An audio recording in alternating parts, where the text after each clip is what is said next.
Headlines के साथ। Bharat Austria के बीच वियना में प्रतिनिधिमंडल स्तर की वार्ता, द्विपक्षीय संबंधों में हुई प्रगति का लिया गया जायजा। साझा वक्तव्य में पीएम मोदी और ऑस्ट्रियन चांसलर ने दोनों देशों के संबंधों को और मजबूत करने की जताई प्रतिबद्धता।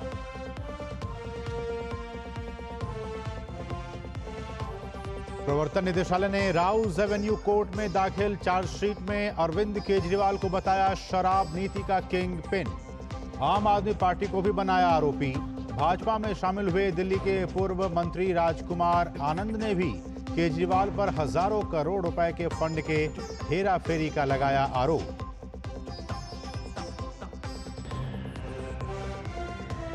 राजस्थान में भजनलाल सरकार ने पेश किया पूर्ण बजट। बजट में पर्यटन, महिलाओं, युवाओं और बुनियादी ढांचे के विकास पर खास ध्यान। हर साल मिलेगी 1 लाख नौकरी। काशी विश्वनाथ की तर्ज पर बनेगा Khatu Shyam corridor. 9 greenfield expressway का भी किया गया ऐलान।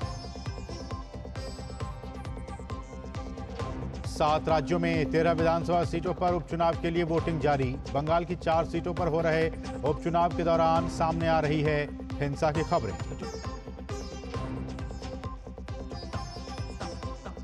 और भारत जिम्बाब्वे के बीच तीसरा T20 मुकाबला हरारे में आज। 5 मैचों की सीरीज में 1-1 से दोनों टीम बराबर।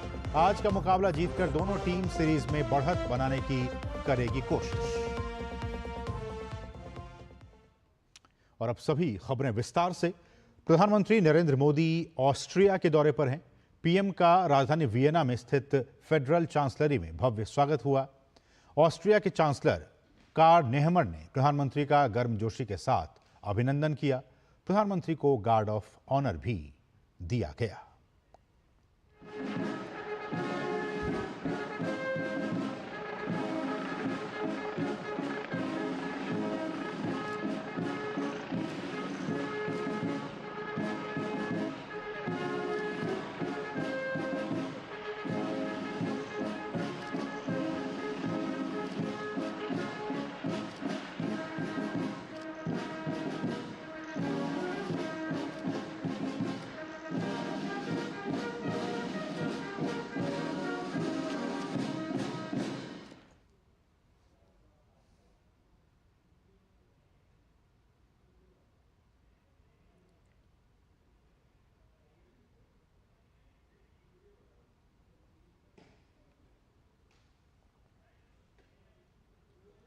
और प्रधानमंत्री नरेंद्र मोदी ने इस मौके पर फेडरल चांसलरी में गेस्ट बुक पर हस्ताक्षर भी किए।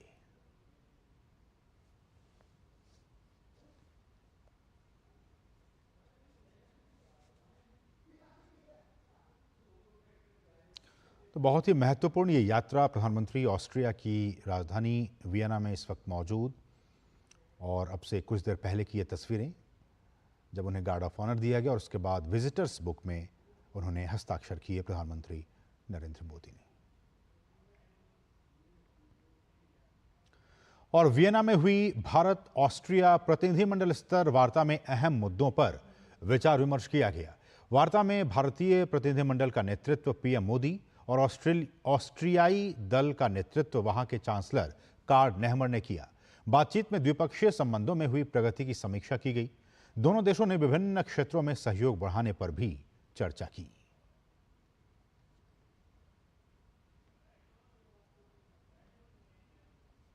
और वार्ता के बाद साझा वक्तव्य में दोनों नेताओं ने द्विपक्षीय संबंधों को और मजबूत करने की प्रतिबद्धता जताई। पीएम मोदी ने अपने ऑस्ट्रियाई दौरे को ऐतिहासिक और विशेष बताया।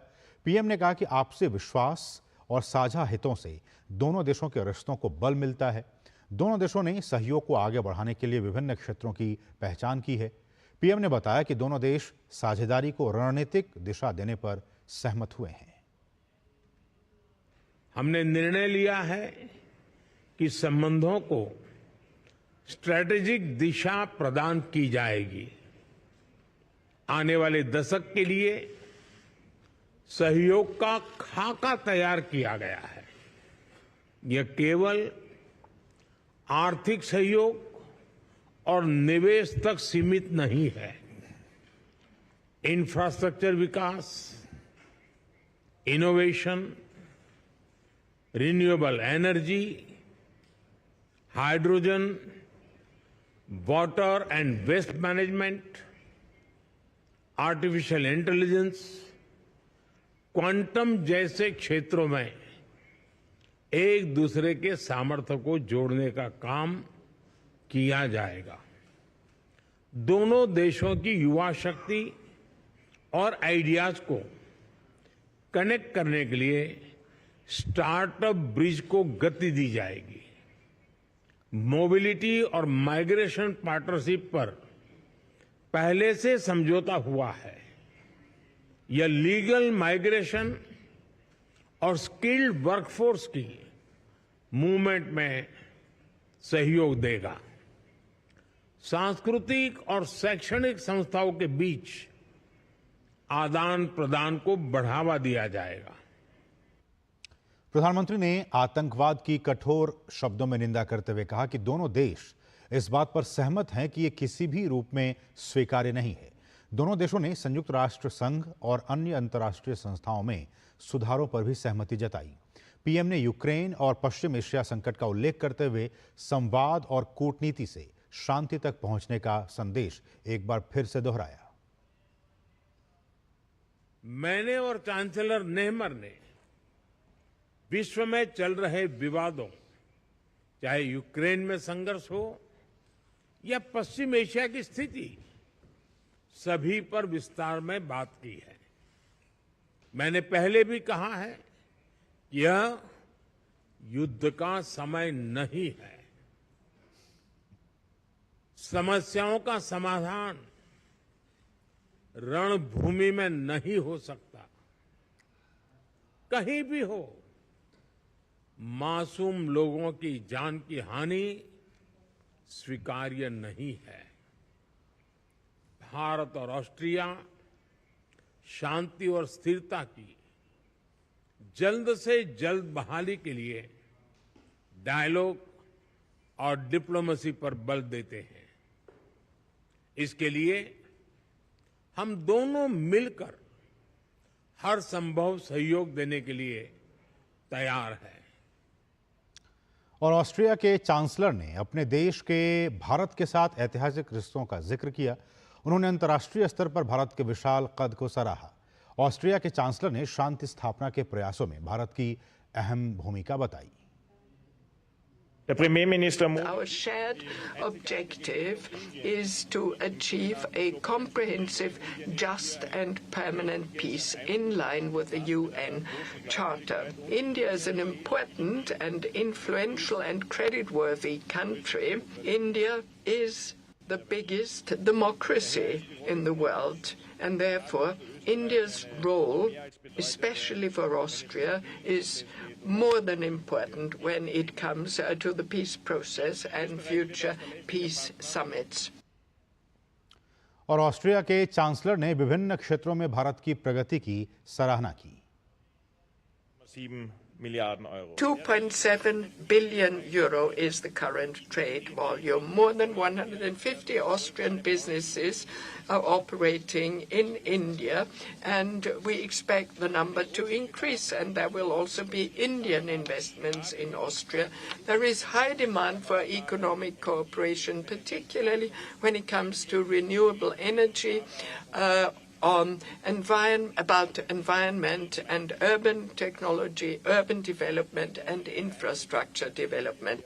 It's impressive to look at India's success when it comes to infrastructure, digitalization in society, and developing infrastructure at an enormous pace. और यहाँ रुकें एक बहुत ही छोटे से ब्रेक के लिए। आप देखते रहिए डीडी न्यूज।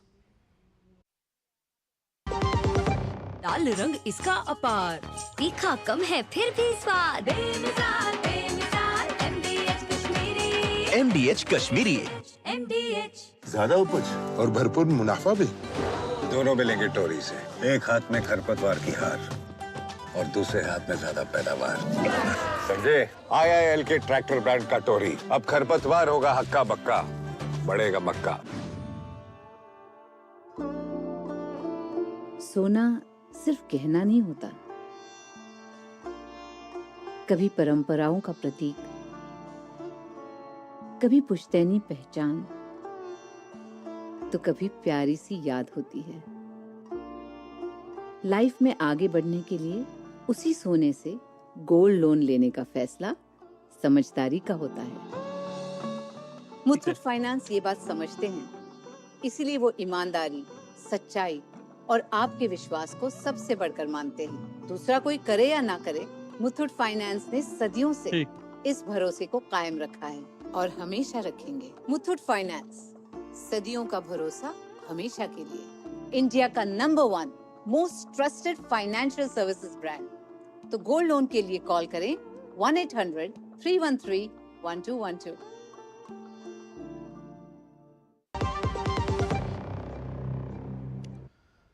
और ब्रेक के बाद आपका फिर से स्वागत है। जैसा कि हमने आपको बताया कि प्रधानमंत्री इन दिनों ऑस्ट्रिया में हैं, ऑस्ट्रिया की राजधानी वियना में हैं और अब से कुछ देर पहले ही प्रतिनिधिमंडल स्तर की वार्ता खत्म हुई है और इसके बाद दोनों ही राष्ट्राध्यक्षों ने बहुत अहम बातें कही हैं। क्या है इन बातों के माने? हमारे साथ हमारे सहयोगी ग्राउंड जीरो से वियना से इस वक्त अरुण शर्मा जुड़ चुके हैं। अरुण, एक बार फिर से आपका स्वागत। और जैसा कि प्रधानमंत्री ने अपने संबोधन में कहा, चाहे वो आतंकवाद की बात हो, रिफॉर्म्स की बात हो, जो और भी ग्लोबल इश्यूज हैं, इन तमाम मुद्दों को टच करने की कोशिश की। लब्बो-लुबाब क्या इन बातों से निकाला जाए? देखिए, 5 बड़े टेकअवेज निकाल सकते हैं जो प्राइम मिनिस्टर नरेंद्र मोदी ने प्रेस स्टेटमेंट में दिए और इस पूरी विजिट को भी आप उसमें देख सकते हैं, सम अप करने की कोशिश कर सकते हैं। सबसे पहला जो टेकअवे वो इंडिया और ऑस्ट्रिया के पॉइंट ऑफ व्यू से वो ये है कि प्राइम मिनिस्टर मोदी ने साफ कहा कि हमारे रिश्ते अब केवल इकोनॉमिक, बिजनेस, ट्रेड यहीं तक लिमिटेड नहीं रहेंगे, बिकॉज 75 ईयर्स हो रहे हैं हमारे डिप्लोमेटिक रिलेशंस को। तो जाहिर सी बात है अब एक स्ट्रेटेजिक पॉइंट ऑफ व्यू भी होगा, एक स्ट्रेटेजिक एंगल जी टेक्नोलॉजीज में डील करते हैं, तो उसमें ये एक स्ट्रेटेजिक एंगल होना जरूरी होता है। वही प्राइम मिनिस्टर मोदी ने कहा, जो कि एक बड़ा टेक अवे कहा जा सकता है। दूसरा, जैसा कि यूरोप के अंदर देख रहे हैं आतंकवादी गतिविधियां बढ़ रही हैं, तो उसमें भी प्राइम मिनिस्टर मोदी ने साफ तौर पर कहा कि हम लोग आतंकवादी गतिविधियों को एक तरह से कंडेम करते हैं, दोनों ही देश मिलकर के उसको कंडेम करते हैं और हर तरह के फॉर्म को एक तरह से कंडेम किया जाता है जब तक आतंकवाद की बात आती है। यानी कि आतंकवाद के खिलाफ जो लड़ाई है उसको तेज करने की बात होती हुई दिखाई देती है। तीसरा बड़ा टेक अवे है, क्योंकि प्राइम मिनिस्टर मोदी की विजिट पर वेस्ट की काफी ज्यादा नजरें हैं इस समय पर, क्योंकि वो रशिया के बाद तुरंत यूरोप में आ जाते हैं यहाँ विजिट ऑस्ट्रिया के अंदर। तो एक तरह से हम इस बात को जानते हैं कि यूक्रेन का जो कॉन्फ्लिक्ट है वो भी कहीं ना कहीं चर्चा में आया। तो प्राइम मिनिस्टर मोदी ने बड़े स्ट्रांगली इस बात को रखा और इसको हाईलाइट किया कि ये बात को वो एक तरह से कन्वे भी कर चुके हैं रशिया को और बता भी चुके हैं, और ये बात उन्होंने यहाँ पर वापस रिटरेट की कि this is no time for war और बैटल फील्ड्स में आप सॉल्यूशंस को नहीं फाइंड कर सकते। डायलॉग और डिप्लोमेसी ही एक पॉइंट ऑफ व्यू है। चौथा सबसे इंपॉर्टेंट पॉइंट आप कह सकते हैं वो ये है कि मल्टीलैटरल रिफॉर्म्स करना, क्योंकि जिस तरह से वर्ल्ड ऑर्डर चेंज हो रहा है, तो एक तरफ तो प्राइम मिनिस्टर मोदी ने इनवाइट किया ऑस्ट्रिया को कि जो हमारे जो मल्टीलैटरल इनिशिएटिव हैं, जैसे कि इंटरनेशनल सोलर अलायंस हो गया, CDRI हो गया, डिजास्टर रेजिडेंट इंफ्रास्ट्रक्चर हो गया, इस तरह के इनिशिएटिव को जो ऑस्ट्रिया वो भी ज्वाइन करे। प्लस जो last take away 5th point है, प्राइम मिनिस्टर मोदी ने ये भी कहा कि अब इस समय पर मल्टीलैटरल प्लेटफॉर्म्स में रिफॉर्म करने की जरूरत है, बिकॉज वर्ल्ड ऑर्डर एक तरह से चेंज हो रहा है और हम देख रहे हैं कि किस तरह से ग्लोबली जो एक बड़ी भूमिका है वो भारत निभा रहा है। तो ऐसे में बहुत एक तरह से ऑस्ट्रिया का भी इसमें सपोर्ट आना और ये कहना कि और इस बात पर सहमति होना कि हाँ हम लोग मल्टीलैटरल रिफॉर्म्स में भारत के लिए सपोर्ट करते हैं। तो वो एक बड़ी कुछ टेक अवेज आप एक तरह से देख सकते हैं जब तक प्राइम मिनिस्टर मोदी की ऑस्ट्रिया विजिट की अगर बात की जाए। अरुण, इस पे थोड़ा सा इलैबोरेट कर सकें। उन्होंने यूक्रेन इशू का जिक्र किया, प्रधानमंत्री ने वेस्ट एशिया में जो कुछ चल रहा है उसका भी जिक्र किया। इन विषयों के बारे में पीएम का कहना, जिक्र करना, इसके क्या कुछ मायने निकाले जाएं? देखिए, इसके मायने ये निकलते हैं कि प्राइम मिनिस्टर मोदी एक तरह से इस बात को हाईलाइट कर रहे हैं ग्लोबली कि हम लोग बुद्ध की धरती से आते हैं, हमारे लिए वसुधैव कुटुंबकम की हम लोग भावना में बिलीव करते हैं। और इस बात को, ये ट्राइड एंड टेस्टेड बात है कि वॉर से यानी कि लड़ाई से कोई मसले नहीं सुलझते हैं। और हम देख रहे हैं कॉन्फ्लिक्ट देखिए लगभग 2.5-3 साल से कॉन्फ्लिक्ट चल रहा है और ये सुलझता नजर नहीं आ रहा है। आज ही सुबह यूएस की जो प्रेस ब्रीफिंग हुई थी उसमें उन्होंने कहा था कि शायद भारत इस बात को रशिया को कन्वे कर सकता है कि कि इस कॉन्फ्लिक्ट को खत्म किया जा सके। यानी कि वेस्ट की नजरें एक तरह से भारत के ऊपर है, और भारत कहीं ना कहीं नंबर 1 अपने नेशनल इंटरेस्ट को आगे लेकर के चल रहा है। अगर हमें रूस के साथ में हम लोग बायलैटरली आगे बढ़ते हैं और वहां पे हमें नेशनल इंटरेस्ट और पर्पस सॉल्व होता है, तो हम उसके साथ आगे जा रहे हैं। हम यूरोप के साथ भी एंगेज कर रहे हैं। तो हमारे रिलेशनशिप किसी कंट्री स्पेसिफिक नहीं है कि हम किसी कंट्री के साथ एंगेज करेंगे तो किसी और कंट्री के साथ एंगेज नहीं कर सकते हैं। हमारी जो फॉरेन पॉलिसी है और हमारे जो इंडिया का स्टैंड बड़ा क्लियर है कि हम लोग इंडिपेंडेंटली स्टैंड अलोन बेसिस पे हर कंट्री के साथ में डील करते हैं, उनके साथ में एंगेज करते हैं। तो एक तरफ प्राइम मिनिस्टर मोदी रशिया की बायलैटरल विजिट पर रहते हैं, वहां पे एंगेजमेंट होती है प्राइम मिनिस्टर मोदी और पुतिन की, और वहां से डायरेक्टली अपनी सेकंड लेग ऑफ विजिट के अंदर प्राइम मिनिस्टर मोदी यूरोप में आते हैं, ऑस्ट्रिया के अंदर। वहां भी एक तरह से स्ट्रेटेजिकली कैसे दोनों रिश्तों को आगे लेकर के जाया जा सके, इस बात पर फोकस रहता है। तो इंडिया का स्टैंड बिल्कुल क्लियर है। इट्स अ 2-point स्ट्रैटेजी कि एक तो हम अपने नेशनल इंटरेस्ट को आगे लेकर के चल रहे हैं, और दूसरा एक तरह से एक बड़े रोल में भारत है जो कि कह रहा है कि हम लोग पीस के साथ में, कि शांति के साथ में मसलों को सुलझाने की बात करनी चाहिए। और ये जो वॉर है इससे किसी का भला नहीं होता, बिकॉज हम इस बात को आगे लेकर के जा रहे हैं कि हम लोग बुद्ध की धरती से आते हैं, विवेकानंद की धरती से आते हैं, और हम लोग वसुधैव कुटुंबकम की बात करते हैं। उसी चीज को हम रेप्लिकेट कर रहे हैं पूरे इंटरनेशनल वर्ल्ड लेवल के ऊपर, और हम लोग डेवलपमेंट की बातें कर रहे हैं, क्लाइमेट चेंज की बात, जहाँ पे जो कई डेवलप्ड इकोनॉमीज नहीं कर रही है, वहां पे प्राइम मिनिस्टर मोदी कह रहे हैं कि हम लोग क्लाइमेट चेंज के मुद्दों को लेकर के आगे जा रहे हैं, और इकोनॉमी और इकोलॉजी को हम एक साथ आगे लेकर के जा रहे हैं। बिकॉज कई सारे इश्यूज हैं जो कि इस समय पर बड़े चैलेंजेस हैं, और इस समय वॉर में अपना समय जाहिर करने से अच्छा है कि उस पर आम सहमति बनाई जा सके, डायलॉग और डिप्लोमेसी से बातचीत की जा सके, पीस प्रोसेस को इनिशिएट करके उसको कहीं ना कहीं आगे बढ़ाया जा सके, जिसमें हर स्टेक होल्डर इन्वॉल्व होना चाहेगा। और जाहिर सी बात है इसी चीज को प्राइम मिनिस्टर मोदी ने इस प्लेटफॉर्म पर भी रखा। और अरुण, वहां के चांसलर ने भी इस बात का जिक्र किया कि जिस तरह से भारत ग्लोबल प्लेटफॉर्म पे रोल जो प्ले कर रहा है वो बहुत इंपॉर्टेंट है। ग्लोबल साउथ की आवाज़ के तौर पर भारत ने जो एक रोल प्ले किया है वो काफ़ी इंपॉर्टेंट है। तो ऑस्ट्रिया की तरफ से इन बातों का कहना कितना मायने रखता है? देखिए, काफी मायने रखता है। और आप देखिए कि आज की तारीख में यूरोप की जो जरूरत है वो भारत है, और यही वजह है कि आप देखिए कि यूरोप पूरा देखिए भारत के साथ में एंगेज करना चाह रहा है। चाहे आप इटली की बात कर लीजिए, फ्रांस की बात कर लीजिए, आप ऑस्ट्रिया की बात कर लीजिए, तो यूरोपियन कंट्रीज की अगर आप बात करें तो भारत के साथ एंगेज करना चाहते हैं, क्योंकि बहुत ही एक सिंपल सा इसका आंसर है, तो एक बड़ा मार्केट तलाश रहे हैं। वो ये देख रहे हैं कि आप देखिए कि चाइना में अगर वो जाते हैं तो वहां से अपनी कैपेसिटीज की बजाय कौन से नए अदर ऑप्शंस हो सकते हैं जहां पर एक्सप्लोर किया जा सके, क्योंकि यूरोप इस समय पर आप देखिए कि लिक्विडिटी क्राइसिस से जूझ रहा है। बैंकिंग लिक्विडिटी एक बड़ा चैलेंज है यूरोप के लिए। तो ऐसे में पूरा जो यूरोप है वो एक तरह से भारत के साथ एंगेज करना चाह रहा है, वहां पर आगे बढ़ चढ़ करके आने चाह रहा है। और यही वजह कि देखिए एक बहुत गर्मजोशी भरा स्वागत प्राइम मिनिस्टर मोदी का होता है। एक पर्सनल केमिस्ट्री यहाँ पर आती हुई दिखाई देती है और प्राइम मिनिस्टर मोदी। हमने एक और चीज यहाँ पर जो इंटरेस्टिंग देखी वो ये कि पीपल टू पीपल कनेक्ट के माध्यम से दोनों देश आगे बढ़ना चाह रहे हैं, और जो भारत से चाहता है वो क्रिटिकल टेक्नोलॉजीज जो भारत की इंक्लूड सोलर प्रोजेक्ट्स के अंदर, दूसरा अर्बन मोबिलिटी के अंदर जो कि बहुत बड़ा अर्बन मोबिलिटी को बढ़ावा दिया जा सके, इस बात पर फोकस। एआई जैसा जो एक बहुत ही स्पेसिफिक एरिया है जहां पर हर देश इस समय पर आगे बढ़ना चाहता है, लीपफ्रॉग करना चाहता है, वहां पर भारत भी कोलैबोरेट कर रहा है एआई जैसे इश्यूज के ऊपर ऑस्ट्रिया के साथ में। Last but not the least quantum computing है, ये एक बहुत ही अंडररेटेड एरिया है इस समय पर, और कई देश जो डेवलप्ड इकोनॉमीज हैं वही इसके अंदर आगे जा रहे हैं।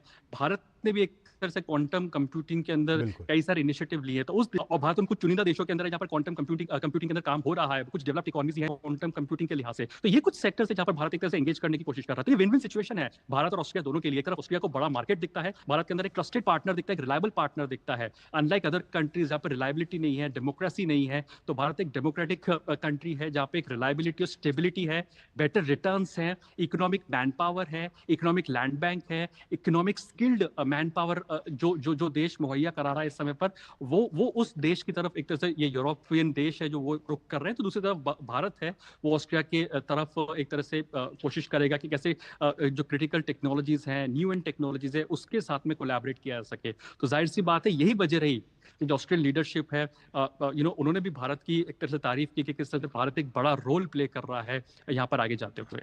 अरुण, एक और सवाल वो ये कि चाहे इंफ्रास्ट्रक्चर डेवलपमेंट की बात हो, प्रधानमंत्री ने इसका जिक्र किया, वाटर मैनेजमेंट का जिक्र किया, वेस्ट मैनेजमेंट का जिक्र किया, चूँकि आपने भी कहा था कि एक स्मार्ट शहर की तरफ, स्मार्ट इंडिया की तरफ हम लगातार आगे बढ़ते जा रहे हैं।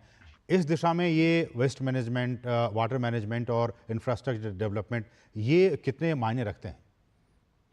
देखिए, ये बहुत क्लियर है कि प्राइम मिनिस्टर मोदी ने अब एक बात जो ठानी है कि वो 2047 तक भारत को विकसित भारत बनाना चाहते हैं। एंड सेकंड, वो इस बात पर कोशिश कर रहे हैं कि हम लोग कैसे फास्टेस्ट जो डेवलपिंग इकोनॉमी उस रफ्तार को हम बरकरार रख सकें। लेकिन जो अब प्राइम मिनिस्टर मोदी का जो फोकस है कि इंक्लूसिव डेवलपमेंट हो, यानी कि जहां तक देश के अंदर जिन शहरों तक, जिन गांवों तक विकास नहीं पहुंचा है, तो वहां तक विकास को कैसे लेकर के जाया जा सके। तो मोदी 3.0 में हमने देखा है कि किस तरह से देखिए नए इनिशिएटिव्स की शुरुआत होती है। हम सोलर पैनल्स लगाने की बात कर रहे हैं हर घर के अंदर, जिससे कि बिजली ऑलमोस्ट फ्री हो सके और सरप्लस बिजली को लोग ही सरकार को बेच सकें। तो एक इस तरह का मैकेनिज्म को प्राइम मिनिस्टर मोदी चाहते हैं। तो इसके लिए जरूरत क्या है? जरूरत यह है कि हमें सस्ते सोलर पैनल्स मिल सकें, ऐसी टेक्नोलॉजी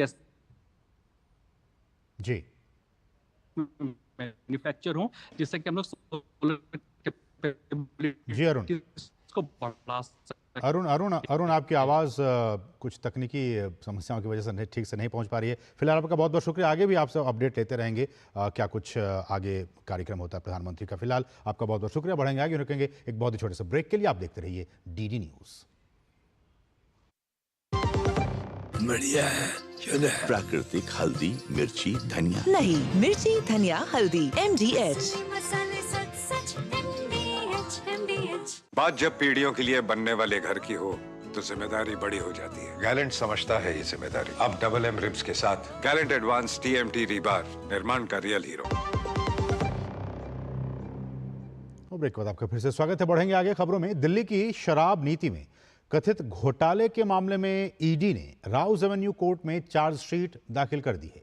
चार्जशीट में ईडी ने दिल्ली के CM अरविंद केजरीवाल और उनकी आम आदमी पार्टी को भी आरोपी बनाया है।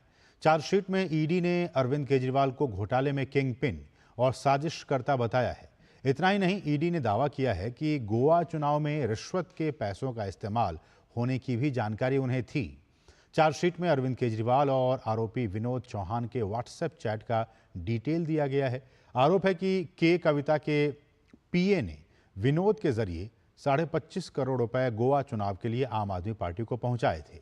ईडी का कहना है कि चैट से ये साफ है कि विनोद चौहान के अरविंद केजरीवाल के साथ अच्छे रिश्ते थे। ईडी की चार्जशीट पर मंगलवार को कोर्ट ने संज्ञान लिया और केजरीवाल को 12 जुलाई के लिए समन भेजा है। शराब नीति मामले में मनी लॉन्ड्रिंग की जांच कर रही ईडी ने अरविंद केजरीवाल को 21 मार्च को गिरफ्तार किया था। वे अभी तिहाड़ जेल में बंद हैं। कोर्ट ने उन्हें 12 जुलाई को व्यक्तिगत रूप से पेश करने का निर्देश जारी किया है। हमारे सहयोगी तो ईडी ने चार्जशीट दाखिल कर दी है राउज एवेन्यू कोर्ट में। तो ये बहुत ही महत्वपूर्ण डेवलपमेंट इस पूरे मामले को लेकर। और चार्जशीट में ये भी कहा गया है कि गोवा चुनाव में रिश्वत के पैसों का भी इस्तेमाल किया गया। जी हाँ, ये सारी बातें चार्जशीट में कही गई हैं। ईडी ने राउज एवेन्यू कोर्ट में चार्जशीट दाखिल की है। बहुत सारे अहम बातें, अहम चार्ज इसमें लगाए गए हैं अरविंद केजरीवाल के खिलाफ। हमारे सहयोगी इस पूरे घटनाक्रम पर लगातार नजर बनाए हुए हैं। विकास, ईडी ने चार्जशीट दाखिल कर दी है, क्या कुछ अहम चार्जेस लगाए गए हैं अरविंद केजरीवाल के खिलाफ? जी असीम, में चार्जशीट तो पहले ही ईडी ने दायर कर दी थी और इस पर कोर्ट संज्ञान भी ले चुका है। और अब ये जो चार्जशीट की कॉपी है जो सभी पक्ष, जो इससे संबंधित पक्ष हैं, उनके पास भी है, वकीलों के पास है। तो इसमें जो आप देखें जो मुख्य आरोप है वो लगभग वही हैं जो ईडी अब तक आर्ग्यू करता है कि किस तरह से 100 करोड़ के आसपास की करीब रिश्वत मांगी गई थी आबकारी नीति में बदलाव के लिए। 45 करोड़ रुपए का भुगतान हो चुका। उसके अलावा और मनी जो है उसको ट्रेल किया जा रहा है। अरविंद केजरीवाल के व्हाट्सएप चैट का जिक्र किया गया, उसके स्क्रीनशॉट्स भी इसमें चार्जशीट में दिए गए, क्योंकि अरविंद केजरीवाल ने खुद अपना फोन कभी उसको अनलॉक नहीं किया, लेकिन जो अन्य आरोपी हैं उनके फोन के जरिए जो स्क्रीनशॉट हासिल हुए हैं, जिनमें एक विनोद चौहान प्रमुख हैं, ये सारी चीजें चार्जशीट में दिखाई गई है कि किस तरह पैसे के लेन देन को लेकर के बात की जा रही है। और इसके अलावा ये भी आरोप लगाए गए हैं, चार्जशीट में ये भी दिखाया गया है कि किस तरह आबकारी नीति बनने से पहले जो साउथ लॉबी के लोग थे वो दिल्ली में थे, होटल ओबराय में थे और लगातार संपर्क में थे अरविंद केजरीवाल के नजदीकी विजय नायर के संपर्क में थे और विजय नायर के जरिए ये पैसे की डिमांड हो रही थी। असीम, तो जो बातें अब तक ईडी आर्ग्यू करती रही है कोर्ट में, लगभग वही सारी बातें इस चार्जशीट में है। लगभग 208 पन्नों की ये चार्जशीट है असीम। और इसमें विकास, केजरीवाल की तरफ से इस पे कोई प्रतिक्रिया पार्टी की तरफ से? विकास, आप हमें सुन पा रहे हैं? विकास, आप हमारे साथ हैं? लगता है हमारी आवाज़ उन तक नहीं पहुंच पा रही है। तो चार्जशीट दाखिल हो गई है और उसमें तमाम अहम बातें निकल कर सामने आ रही हैं कि गोवा चुनाव में भी उन रिश्वत के पैसों का इस्तेमाल किया गया। तो बहुत ही महत्वपूर्ण और गंभीर ये मामले, अरविंद केजरीवाल और आम आदमी पार्टी को भी इस पूरे मामले में आरोपी बनाया गया, पार्टी को भी और खुद अरविंद केजरीवाल को भी। और इसमें साफ तौर पर कहा गया कि केजरीवाल इस घोटाले के किंगपिन हैं और साजिशकर्ता हैं। जी हाँ, किंगपिन और साजिशकर्ता अरविंद केजरीवाल हैं। और ईडी की चार्जशीट में कहा गया कि गोवा चुनाव में रिश्वत से जो पैसे मिले थे उनका भी इस्तेमाल किया गया। विकास हमारे साथ बने हुए हैं। विकास, पार्टी की तरफ से कोई प्रतिक्रिया? देखिए असीम, पार्टी की तरफ से तो कोई अभी ऐसी प्रतिक्रिया नहीं है, लेकिन जैसे हम बात कर रहे थे पहले कि जो बातें ईडी अब तक आर्ग्यूमेंट्स करती रही थी कोर्ट में, वही सारे दस्तावेज अब पब्लिक डोमेन में है। क्योंकि जब तक चार्जशीट का संज्ञान नहीं ले लेता कोर्ट, तब तक चार्जशीट ये माना जाता है कि वो एक गोपनीय दस्तावेज है, जांच एजेंसी तक ही उसका पहुंच होनी चाहिए। लेकिन अब क्योंकि चार्जशीट का संज्ञान लेकर के 12 जुलाई को अरविंद केजरीवाल को पेश होने के लिए कहा गया है, जो प्रोडक्शन वारंट जारी किया गया है, तो अब ये इसका सारा कंटेंट पब्लिक है, जिसमें हम देख रहे हैं कि इसमें कुछ स्क्रीनशॉट भी हैं जो अन्य आरोपियों के साथ अरविंद केजरीवाल की बातचीत हुई है व्हाट्सएप पर। इसमें सिर्फ आबकारी नीति ही नहीं बल्कि दिल्ली जल बोर्ड में नियुक्तियों को लेकर के जो गड़बड़ी थी उससे जुड़े हुए चैट्स भी मिले हैं एक आरोपी विनोद चौहान के फोन से। क्योंकि आप याद करें कि अरविंद केजरीवाल ने अपने फोन का पिन साझा नहीं किया जांच एजेंसियों के साथ, इसीलिए ये स्क्रीनशॉट अरविंद केजरीवाल से बातचीत के जो है वो अन्य आरोपियों से हासिल किए गए हैं। 208 पेज की करीब असीम ये चार्जशीट है और 12 जुलाई को अरविंद केजरीवाल के वकीलों ने ये आग्रह किया है कि उनको वीडियो कॉन्फ्रेंसिंग के जरिए ही अगली जो कार्रवाई होगी निचली अदालत में, जो चार्जशीट का संज्ञान लेने के बाद आगे की कार्रवाई होती है, उसमें शामिल होने की अनुमति दी जाए।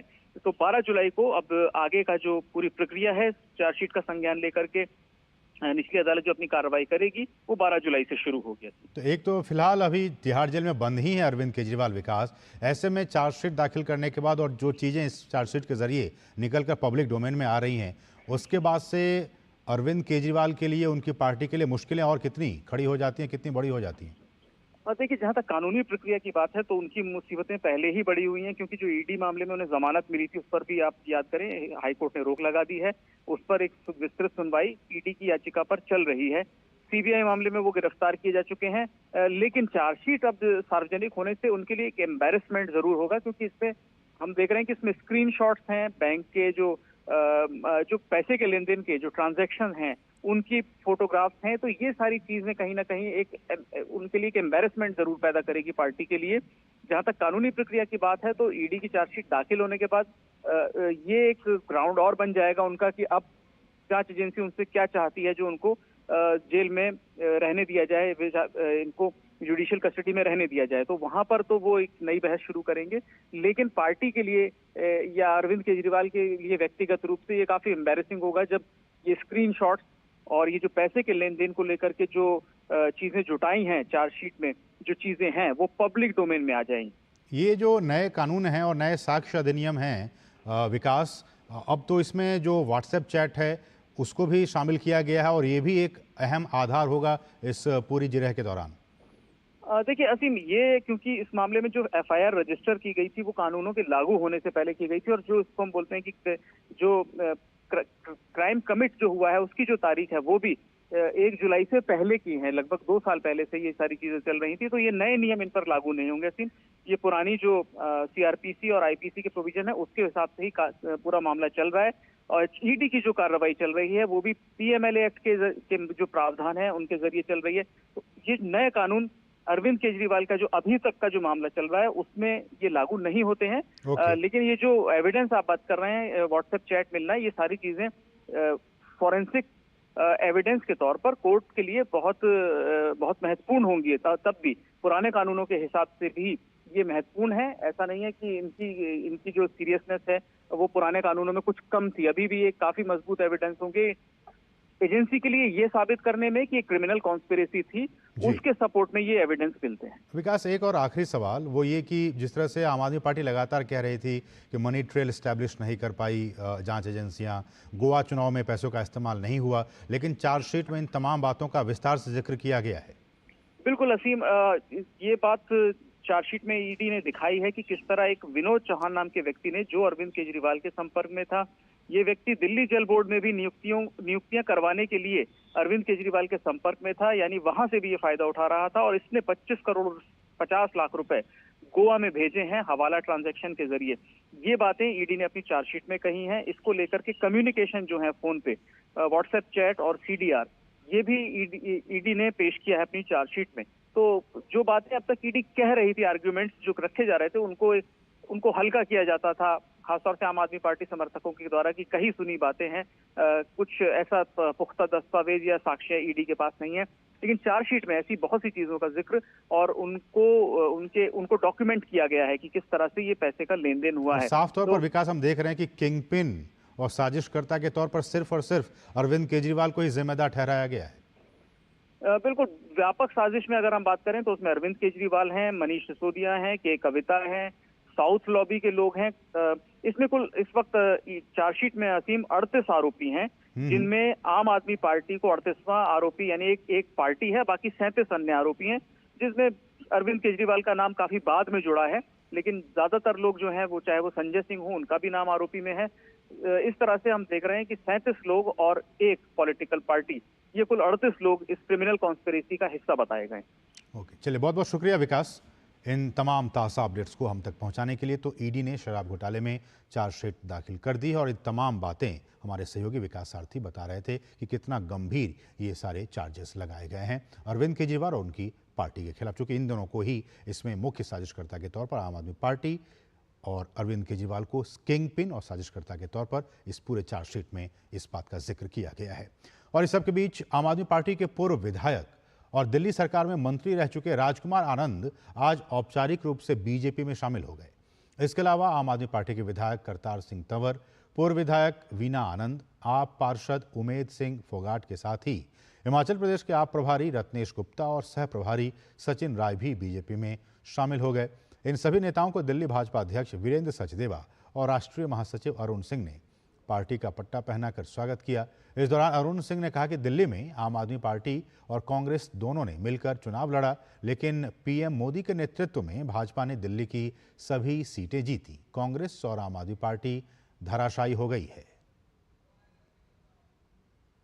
40 साल से अगर आप नतीजे देखेंगे तो कांग्रेस ने कभी भी 240 का आंकड़ा नहीं पार किया है जो भारतीय जनता पार्टी को प्राप्त हुआ है। और उसी के साथ साथ एनडीए गठबंधन के सभी का अगर टोटल कर दें तो वह भी 240 का आंकड़ा जो भारतीय जनता पार्टी को प्राप्त हुआ वो नहीं प्राप्त हुआ। कांग्रेस पार्टी को हारने के बाद भी जीत का जैसे घमंड उनको दिख रहा है। दिल्ली में आम आदमी पार्टी और कांग्रेस दोनों मिलकर के चुनाव लड़े, दोनों ने दम भरा कि हम 7 की 7 सीटें जीतेंगे। प्रधानमंत्री मोदी जी के नेतृत्व में 7 की 7 भारतीय जनता पार्टी लोकसभा सीटें दिल्ली में जीती और कांग्रेस पार्टी आम आदमी पार्टी दोनों ही धराशायी हो गए। और वहीं भाजपा में शामिल हुए राजकुमार आनंद ने केजरीवाल पर दलित फंड के करोड़ों रुपए के दुरुपयोग करने का भी आरोप लगाया। हजारों करोड़ रुपया दलित कल्याण फंड में से डाइवर्ट कर दिया गया, घोटाला कर दिया गया। आज दिल्ली का हर दलित पूछ रहा है कि अरविंद केजरीवाल हमारे हिस्से के वो हजारों करोड़ रुपए कहां हैं। आरक्षण जैसी बुनियादी सुविधा पर अरविंद केजरीवाल और आम आदमी पार्टी का कोई ध्यान नहीं है, और एक भी नौकरी किसी दलित युवा के हाथ नहीं लगी। आज दिल्ली का हर दलित युवा पूछ रहा है कि अरविंद केजरीवाल हमारे हिस्से की नौकरी क्यों खा गए। केंद्रीय स्वास्थ्य मंत्री जेपी नड्डा ने वरिष्ठ अधिकारियों के साथ डेंगू को लेकर एक समीक्षा बैठक की। बैठक में डेंगू से बचाव के लिए सभी जरूरी कदम उठाए जाने के निर्देश जारी किए गए। साथ ही सभी राज्यों से स्वास्थ्य मंत्रालय द्वारा जारी किए गए प्रोटोकॉल फॉलो करने को कहा है। स्वास्थ्य मंत्री ने डेंगू से ज्यादा प्रभावित होने वाले राज्यों के स्वास्थ्य मंत्रियों के साथ वो बैठक करेंगे। बैठक में डेंगू के लिए एक हेल्पलाइन नंबर जारी करने की भी बात कही गई। स्वास्थ्य मंत्रालय के वरिष्ठ अधिकारियों के साथ मैंने डेंगू के खिलाफ जो स्वास्थ्य मंत्रालय कार्य कर रहा है उसका मैंने रिव्यू किया। आने वाले समय में डेंगू के खिलाफ लड़ने के लिए कैसे स्वास्थ्य मंत्रालय आगे कार्य कर रहा है। इसमें जो विशेष बात है वो यह कि मैंने अधिकारियों को ये निर्देश दिया कि हम डेंगू के प्रिवेंशन के लिए विशेष योजना चला करके सभी स्टेट्स के साथ बातचीत करके प्रिवेंशन कैसे हो सकता है इस पर हमको जोर देने की आवश्यकता है। समय समय पर विभाग ने एडवाइजरीज दी हैं, समय समय पर विभाग ने समय रहते ट्रेनिंग भी कराई है सबकी। हमारे सहयोगी नितेंद्र सिंह इस खबर पर लगातार बने हुए हैं। नितेंद्र, बारिश का मौसम है और हम जानते हैं कि हर साल डेंगू की वजह से कितने लोगों की दुखद मृत्यु हो जाती है। किस तरह से केंद्र सरकार और राज्य सरकार तैयार है इससे निपटने के लिए? देखिए, बरसात के मौसम में हम जानते हैं कि डेंगू के मामले बढ़ते हैं और इसीलिए सरकार ने पहले ही एहतियाती कदम उठाने की तैयारी कर ली है। और साथ ही साथ आज केंद्रीय स्वास्थ्य मंत्री ने अपने वरिष्ठ अधिकारियों के साथ एक समीक्षा बैठक की और उसमें उन्होंने निर्देश दिया कि जितने भी राज्य हैं जो हाई बर्डन वाले राज्य हैं उन तक उनकी तैयारी किस तरीके से है डेंगू से लड़ने के लिए, चाहे वो सफाई की बात हो, प्रिवेंशन की बात हो, जागरूकता की बात हो या अस्पताल की तैयारियों की बात है, उनको निर्देश दिया गया राज्यों को। साथ ही साथ जो केंद्र सरकार के जितने भी अस्पताल हैं, चाहे वो एम्स हो, सफदरजंग हो, लेडी हार्डिंग मेडिकल कॉलेज हो, आरएमएल हॉस्पिटल हो, वहां पर राउंड द क्लॉक 24 घंटा एक डेडिकेटेड अलग से एक डेंगू के लिए वार्ड के लिए तैयार रखने के लिए कहा गया है। और साथ ही साथ डेडिकेटेड डॉक्टर और नर्स को भी तैयार रखने के निर्देश दिए गए हैं। एक हेल्पलाइन जारी किया जाएगा जल्द ही, जिसमें 24 घंटे वो खुला रहेगा हेल्पलाइन और कोई भी व्यक्ति डेंगू से संबंधित जानकारी ले सकता है। कल से लेकर के परसों 1-2 दिन के बीच में स्वास्थ्य मंत्री जो हाई बर्डन स्टेट है उसके साथ एक समीक्षा बैठक करेंगे और इसके पीछे मकसद यही है कि लोग भी जागरूक हों कि अपने घरों के आसपास पानी इकट्ठा न होने दें, क्योंकि हम जानते हैं कि बरसात के मौसम में पानी इकट्ठा होता है, वहाँ पे मच्छर पनपते हैं, डेंगू के मच्छर पनपते हैं। साथ ही साथ जो स्कूल है उनको भी दिशा निर्देश दिया जा रहा है कि जो बच्चे हैं जो स्कूल आते हैं वो फुल बाह का कपड़ा पहने, उन तक जागरूकता कैसे फैलाई जाए इसको लेकर के भी जो मंत्रालय है, एचआरडी मिनिस्ट्री है और शिक्षा मंत्रालय है, उन तक ये बात पहुंचाई जाएगी और उसके जरिए जो स्कूल है वहां तक ये मैसेज पहुंचाया जाएगा। जो इंटर मिनिस्ट्रियल बात है, अंतर मंत्रालयों की बैठक की बात है, चूंकि इसमें कई मंत्रालय आपस में जुड़े हुए हैं, उनके साथ भी बैठक करके तालमेल किया जाएगा कि कैसे प्रिवेंटिव मेजर बचाव के लिए, डेंगू के बचाव के लिए क्या कुछ कदम उठाया जाए। तो बहुत ही इंपॉर्टेंट बैठक थी आज डेंगू के लिहाज से। नितेंद्र, अगर शहरों की बात की जाए, टायर 2 टायर 3 सिटीज़ की, वहाँ के जो नगर निगम्स हैं, चूँकि आपने कहा कि इंटरस्टेट जो बातचीत हुई है मंत्रियों के साथ, इसलिए उन नगर निगम की भी एक जिम्मेदारी होती है कि जहाँ जहाँ उन इलाकों में जो हाई बर्डन वाले शहर हैं, जो राज्य हैं, वहाँ पे पानी जमा ना हो, इसको लेकर नगर निगम को देखने की ज़रूरत है। और दूसरी बात फॉगिंग की आती है, उसको लेकर भी उसके ज़रिए भी काफ़ी कंट्रोल किया जा सकता है, तो इसको लेकर भी कोई बातचीत? जी बिल्कुल। तो सबसे बड़ी बात ये कि मच्छर पनपते हैं जब पानी इकट्ठा होता है और ये मच्छर जो डेंगू का मच्छर है वो साफ पानी में पनपता है। तो ऐसे में अभी से अगर एहतियाती कदम हम उठाएंगे, चाहे वो हाई बर्डन स्टेट हो या फिर बाकी जो दूसरे राज्य हैं वहां पर, अभी से अगर हम बचाव के तरीके अपनाएंगे तो डेंगू के मामलों में कमी देखने को मिलेगी। साथ ही साथ जो जागरूकता बहुत जरूरी है, क्योंकि ये जो मच्छर है दिन में काटता है, सुबह के वक्त काटता है और कम ऊंचाई पे उड़ता है। ये सब जानकारी जरूरी है, अभी से लोगों को जानकारी देना जरूरी है। और जितने भी नगर निगम हैं या फिर जो जहाँ पर कंस्ट्रक्शन का काम हो रहा है, क्योंकि बहुत सी जगह पे घर बनता है या फिर बाकी जो कंस्ट्रक्शन के काम हो रहे हैं वहां पर पानी इकट्ठा ना हो। जो कूलर है, हम जानते हैं कि कूलर एक बड़ा सोर्स होता है डेंगू के मच्छर के पनपने का, और बरसात के मौसम में लोग छोड़ देते हैं तो उसमें पानी इकट्ठा हो जाता है। या फिर टायर है, टायर के फटा हुआ टायर में भी पानी इकट्ठा होता है। या फिर घड़ा है, हम जानते हैं गर्मियों में लोग घड़ा में पानी रखते हैं पीने के लिए, तो वो छूट जाता है। तो ये जो छोटी छोटी चीज है जहाँ पर पानी इकट्ठा होने का खतरा होता है, साथ ही साथ मच्छर पनपने का खतरा होता है, तो इसको कैसे रोका जाए, बचाव किया जाए।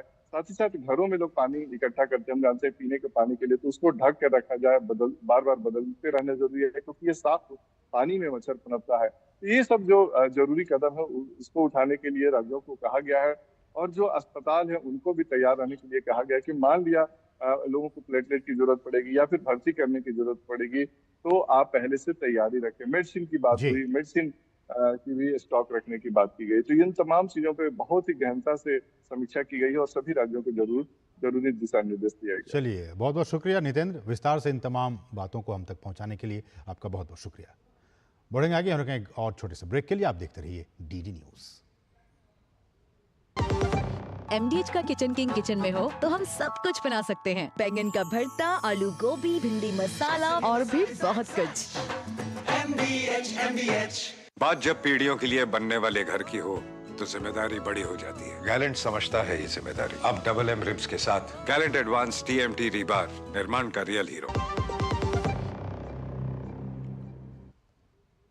और ब्रेक के बाद आपका फिर से स्वागत है। राजस्थान की भजनलाल सरकार का पहला पूर्ण बजट उप मुख्यमंत्री दिया कुमारी ने विधानसभा में पेश कर दिया। इस बजट में पर्यटन, महिलाओं, युवाओं और बुनियादी ढांचे के विकास पर खास ध्यान दिया गया है। बजट में 30 पर्यटन स्थलों के विकास के लिए 200 करोड़ रुपए का प्रावधान किया गया है। सरकार ने काशी विश्वनाथ की तर्ज पर ही खाटू श्याम कॉरिडोर के निर्माण की भी घोषणा की है। इसके लिए 100 करोड़ रुपए का आवंटन बजट में किया गया है। युवाओं के लिए 5 साल में 4 लाख पदों पर भर्तियां की घोषणा की गई है। वहीं युवा नीति 2024 बनाई जाएगी। बजट में युवा उद्यमियों को 10 करोड़ रुपए तक की फंडिंग का प्रस्ताव है। मेरिट में आने वाले स्कूली छात्रों को अब फ्री में टैबलेट और इंटरनेट भी दिया जाएगा। राज्य में 15 लाख महिलाओं को लखपति दीदी बनाने की घोषणा की गई है। किसानों के लिए Rajasthan irrigation water grid mission शुरू करने की घोषणा की गई है। 5 लाख नए किसानों को ब्याज मुक्त ऋण दिया जाएगा। जल जीवन मिशन के तहत 25 लाख घरों को जोड़ा जाएगा। पूरे बजट का 8.26% हिस्सा चिकित्सा क्षेत्र पर खर्च किया जाएगा। प्रदेश में 2750 किलोमीटर से अधिक लंबाई के 9 ग्रीनफील्ड एक्सप्रेसवे का निर्माण किया जाएगा। 5 सालों में 13,000 किलोमीटर लंबाई की सड़क नेटवर्क 60,000 करोड़ रुपए खर्च कर विकसित किए जाएंगे।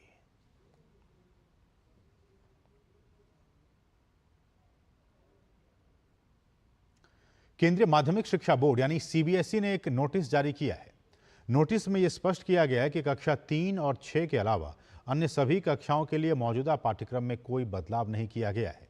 विद्यालयों को निर्देश दिया गया है कि वे इन कक्षाओं के लिए पिछले शैक्षणिक वर्ष यानी 2023-24 की तरह ही पाठ्य पुस्तकों का उपयोग करें।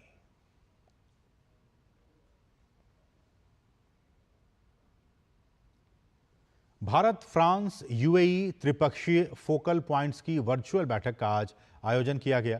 ये जानकारी विदेश मंत्रालय के प्रवक्ता रणधीर जायसवाल ने सोशल मीडिया प्लेटफॉर्म X पर साझा की। उन्होंने बताया कि बैठक में फरवरी 2023 में सहमत हुए संयुक्त रोड मैप के अनुसार त्रिपक्षीय सहयोग में प्रगति को शामिल किया गया।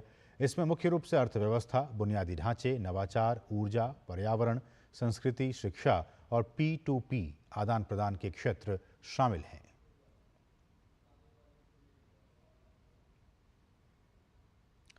ग्यारह जुलाई को होने वाले बिम्स्टेक समूह के विदेश मंत्रियों की बैठक की मेजबानी भारत करेगा।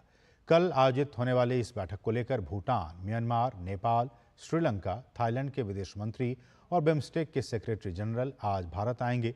बिम्स्टेक यानी कि बंगाल की खाड़ी बहुक्षेत्रीय तकनीकी और आर्थिक सहयोग पहल एक 7 सदस्यीय संगठन है, जिसमें बांग्लादेश, भूटान, भारत, म्यांमार, नेपाल, श्रीलंका और थाईलैंड शामिल हैं।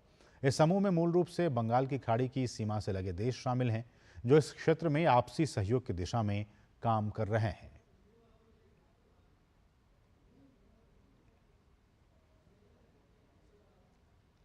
और भूटान के विदेश मंत्री डीएन धुंगिएल बिम्स्टेक विदेश मंत्रियों की बैठक के लिए नई दिल्ली पहुंच गए हैं। इस यात्रा से भारत और भूटान के बीच मित्रता और सहयोग को और मजबूती मिलेगी तथा क्षेत्रीय सहयोग आगे बढ़ेगा।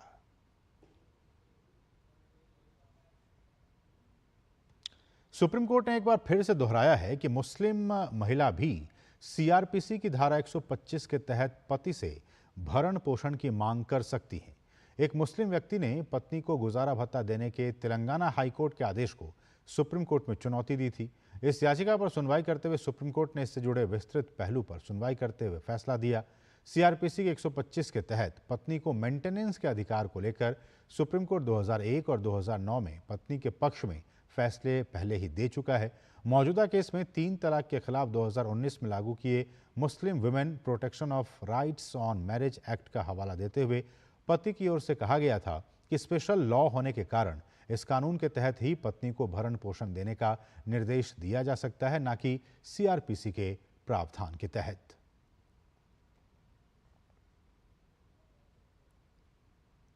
और बीजेपी नेता सुधांशु त्रिवेदी ने प्रेस वार्ता में सुप्रीम कोर्ट के फैसले की सराहना की है। उन्होंने कहा कि सुप्रीम कोर्ट ने मुस्लिम महिलाओं को समान अधिकार देने का फैसला किया है। ये फैसला किसी एक धर्म की महिला के लिए नहीं है। अब हर महिला पति से मेंटेनेंस हासिल करने की हकदार होगी। आपको बता दें कि सुप्रीम कोर्ट ने कहा है कि सीआरपीसी की धारा 125 के तहत मुस्लिम तलाकशुदा महिला भी पति से गुजारा भत्ता मांग सकती है। सर्वोच्च न्यायालय के निर्णय ने निश्चित रूप से वो खतरा जो आज से तकरीबन 40 साल पहले 39 इयर्स बिफोर एस्टैब्लिश किया था उसको समाप्त किया है। और दूसरा, मुस्लिम महिलाओं के लिए एक बहुत बड़ी राहत और मानवीय संवेदना का मार्ग प्रशस्त किया है। और तीसरा, मैं ये कहना चाहूंगा, इसको मजहबी मामले से अलग हटकर ये महिलाओं को एक समान रूप से सम्मान और अधिकार देने का निर्णय है। यानी किसी भी महिला को अब मेंटेनेंस का अधिकार है, irrespective of whichever religion she belongs to. Supreme court का यह फैसला वाकई में ऐतिहासिक भी है और तमाम मुस्लिम महिलाओं के लिए राहत की गहरी सांस भी है।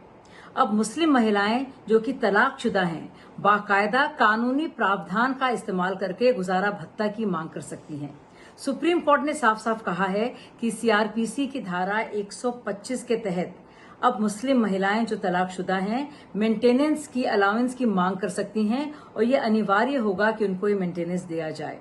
यानी कि वो सारी तलाकशुदा महिलाएं जो दर दर भटकती थीं, जिनके पास अपने गुजर बसर के लिए या अपने बच्चों के पालन पोषण के लिए कोई आर्थिक रास्ता नहीं था, अब वो बाकायदा संवैधानिक तौर पर जो भी प्रावधान उपलब्ध हैं सीआरपीसी के तहत वो इसका इस्तेमाल कर सकती हैं।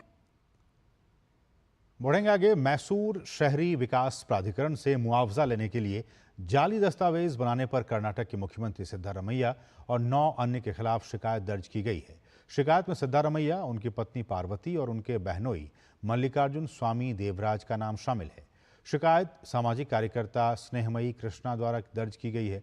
शिकायत मैसूर के विजयनगर पुलिस स्टेशन में दर्ज की गई है। शिकायतकर्ता ने आरोप लगाया है कि MUDA ने फर्जी दस्तावेज तैयार कर करोड़ों रुपए के प्लॉट हासिल कर धोखाधड़ी की है। स्नेहमयी कृष्णा ने अपनी शिकायत में कई सवाल उठाए हैं। केंद्रीय मंत्री प्रहलाद जोशी ने मैसूर शहरी विकास प्राधिकरण यानी मूडा घोटाले की निष्पक्ष जांच की मांग की और राज्य सरकार से इसे CBI को सौंपने की अपील की।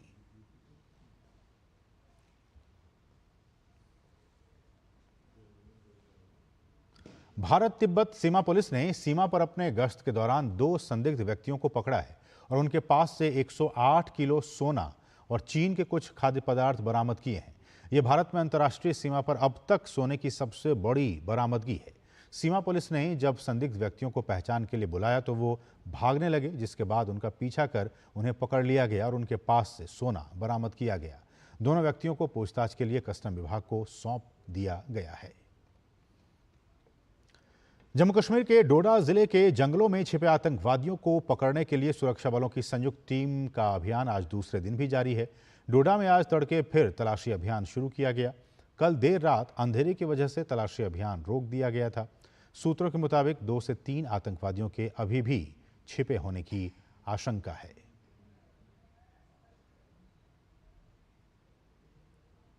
हमारे साथ हमारे सहयोगी विवेक पाठक हैं जो कि फोनलाइन पर इस वक्त मौजूद हैं। विवेक, अभी भी कुछ आतंकवादियों के छिपे होने की आशंका है, सर्च ऑपरेशन अभी भी जारी है? जी, अगर आप देखें तो पिछले काफी दिनों में जो टेररिस्ट अटैक यहाँ पे हुए हैं, जम्मू के जो रीजन है उसमें से डोडा एक जो है वो मुख्य जगह रहा है, क्योंकि वहाँ पे जो है एक कोटा टॉप जगह है जहाँ पे टेररिस्ट अटैक थोड़े दिन पहले हुआ था और उसके बाद जोरों शोरों से सर्च ऑपरेशन चलाया गया था और जिसके बाद उन टेररिस्ट को वहाँ पे जो है मार भी गिराया गया था और उसके बाद भी जो है JNK पुलिस और आर्मी का जो सर्च ऑपरेशन था उसके बाद भी कंटिन्यू रखा गया, क्योंकि 2 से 3 टेररिस्ट होने की आशंका जो थी वो पहले से बनी हुई थी और अभी भी जो तलाशी अभियान है वो जोरों शोरों से चल रहा है। विवेक, एक चीज जो हमें समझ में आ रही है कि बीते कई दिनों से ये जो टेररिस्ट एक्टिविटीज हो रही हैं वो कश्मीर की बजाय जम्मू में ये सारी चीजें हो रही हैं, इसके पीछे क्या लगता है कारण? देखिए, आपने बिल्कुल सही चीज ये पॉइंट आउट की है और इस समय मतलब एजेंसीज की बात ही करूं, एजेंसीज के साथ साथ आम लोगों में भी जो डर का माहौल है वो इसी वजह से है, क्योंकि कभी भी कश्मीर का नाम हमेशा सुनने में आया है। अगर कश्मीर के हम जिलों की बात करें, पुलवामा की बात करें, शोपियां की बात करें, तो हमेशा हमें सुनने में आता था कि वहाँ पे जो है आतंकवादी हमला हुआ है।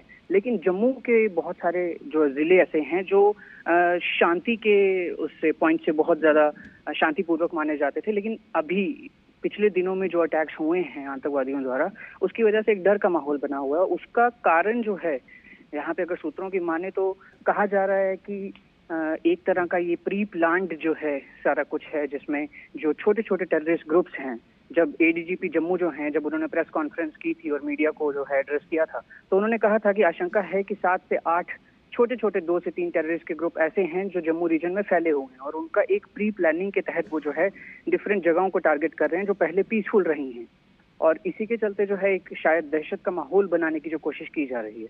विवेक, चूंकि पोरस बॉर्डर है जम्मू और कश्मीर की बात की जाए पाकिस्तान के साथ, तो ऐसे में जो सुरक्षा की स्थिति है, जो अरेंजमेंट्स है उनको और किस तरह से स्ट्रेंथन किया गया है? देखिए, सुरक्षा की अगर बात करें तो सुरक्षा के जो इंतजाम यहाँ पे किए जाते हैं, जम्मू कश्मीर एक सेंसिटिव जगह मानी जाती है और सुरक्षा के इंतजाम हमेशा बहुत अच्छे से किए जाते हैं, चाहे हम बॉर्डर्स की बात करें। विवेक, मैं आपको रोकना चाहूंगा। दिल्ली से भाजपा की सांसद बांसुरी स्वराज इस वक्त एक प्रेस वार्ता कर रही है, आइए सीधे रुक करते हैं। यही चार्जशीट भी कहती है 100 करोड़ रुपए तक के किकबैक शराब घोटाले में लिए गए हैं, जिसमें से सीधा 45 करोड़ रुपए तक के किकबैक्स आम आदमी पार्टी के गोवा इलेक्शन में इस्तेमाल हुए हैं। चार्जशीट बहुत ही क्लियरली कहती है कि चरणप्रीत सिंह करके एक व्यक्ति था जो चैरियट प्रोडक्शंस का एक एम्प्लॉय था, उसको आम आदमी पार्टी के लोगों ने हायर करा, 1 लाख रुपए से ऊपर उसको वेतन दिया। क्यों? ताकि वो माननीय मुख्यमंत्री अरविंद केजरीवाल जी की सहमति और उनके निर्देश पर हवाला ट्रांजैक्शन कर सके और डायरेक्ट एविडेंस है कि उन्होंने दिल्ली से गोवा पैसा भेजा। इसी तरह चार्जशीट विवरण करती है विनोद चौहान जी का, जिन्होंने 25 करोड़ रुपया दिल्ली से गोवा भेजा, जो अभिषेक बोनापल्ली जो साउथ ग्रुप के यानी लिकर बैरन्स के रिप्रेजेंटेटिव थे, उन्होंने वहां पर रिसीव करा है। इसके साथ साथ आप ये भी देखिए चरणप्रीत सिंह की इन्वॉल्वमेंट दिल्ली जल बोर्ड की ट्रांसफर और पोस्टिंग में भी थी। जब विनोद सिंह का मोबाइल फोन और डिजिटल डिवाइसेस देखे गए तो उसमें से इस प्रकार के व्हाट्सएप चैट्स पाए गए हैं जो दिखाई देते हैं कि उनकी बहुत ही क्लोज प्रॉक्सिमिटी माननीय मुख्यमंत्री अरविंद केजरीवाल जी के साथ रही है। और ये एक तरफा चैट नहीं है, ये चैट मीडिया में अवेलेबल है, आप देख लीजिएगा। एक में माननीय मुख्यमंत्री अरविंद केजरीवाल जी ने कहा है thank you so much sir, thank you Chauhan भाई साहब। इसका अर्थ ये है कि दिल्ली हाई कोर्ट की जो जजमेंट थी 9 अप्रैल 2024 की, जहां पर ईडी ने सारे तथ्य और सबूत ऑनरेबल दिल्ली हाई कोर्ट के समक्ष रखे थे, जहां पर यह पाया गया था कि माननीय मुख्यमंत्री अरविंद केजरीवाल जी की व्यक्तिगत भूमिका रही है और इसीलिए दिल्ली हाई कोर्ट ने केजरीवाल जी की अरेस्ट को लीगल पाया है। आज वो सारे के सारे तथ्य अब पब्लिक डोमेन में आ गए हैं, क्योंकि चार्जशीट फाइल कर दी गई है। चार्जशीट में अक्यूज नंबर 37 तो है माननीय मुख्यमंत्री अरविंद केजरीवाल जी, लेकिन भारत के इतिहास में ये पहली बार हुआ है कि अक्यूज नंबर 38 है आम आदमी पार्टी स्वयं। क्यों? क्योंकि उनके खिलाफ भी तथ्य हैं। मैं अध्यक्ष जी की अनुमति से केवल एक पैराग्राफ चार्जशीट से पढ़ के सुनाना चाहूंगी, जो मीडिया के बंधुओं के माध्यम से हमें मिली। As elaborated in paras, the Aam Aadmi Party is beneficiary of proceeds of crime to the tune of rupees 45 crores approximately. As elaborated in the paras above, wherein a part of the proceeds of crime of rupees 100 crore, that is rupees 45 crore, was transferred to Goa through Hawala and then used the election campaign of Aam Aadmi Party. In this manner, AAP, which is headed by Shri Arvind Kejriwal, is involved in activities of use, acquisition and concealment of the proceeds of crime to the tune of rupees 45 crores and thus is guilty of the offence of money laundering under section 3 of PMLA 2002 and punishable under section 4 of PMLA read with section 70 of the PMLA 2002.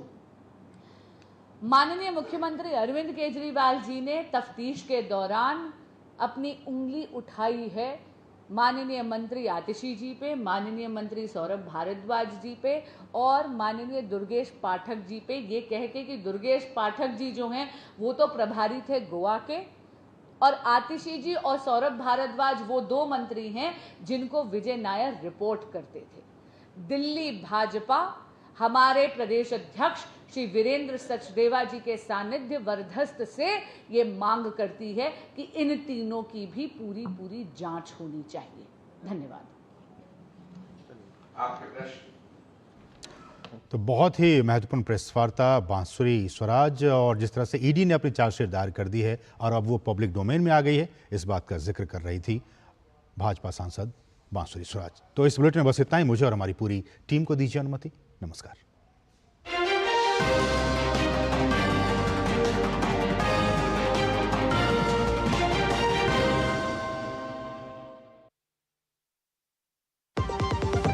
अब आया असली स्वाद। अब आया स्वाद। जब स्वाद के पड़े हो लाले तो MDH का चंकी चाट मसाला डालें।